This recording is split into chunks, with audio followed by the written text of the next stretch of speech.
What's up? It's James. All right, now we're going to go into the actual folding. I just want to point out, there's a bunch of different ways to fold your clothes. I've got, my own specific style, obviously, because I'm OCD. But if you're traveling, just know that, your space is so valuable in your trunk. And there's...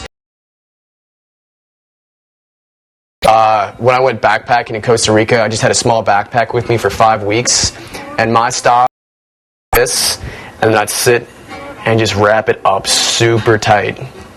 I do this with everything I had, and then suddenly your shirt is condensed down to that size, and you can put them all next to each other in your pack and whatnot.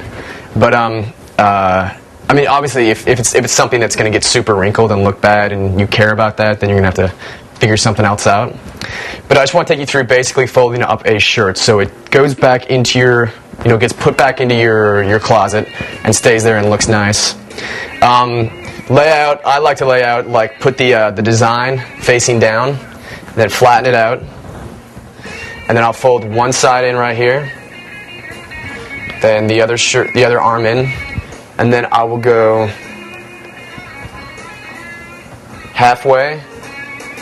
God, I'm way anal about this. Wow. Okay, so I'll go halfway like that. Actually, I'm going to go a third of the way, and then I come back and cross back over right there, the other third, and then fold like that. And that's how I like to have my t-shirts. And then if I've got a long t-shirt right here, I'll show you real quick.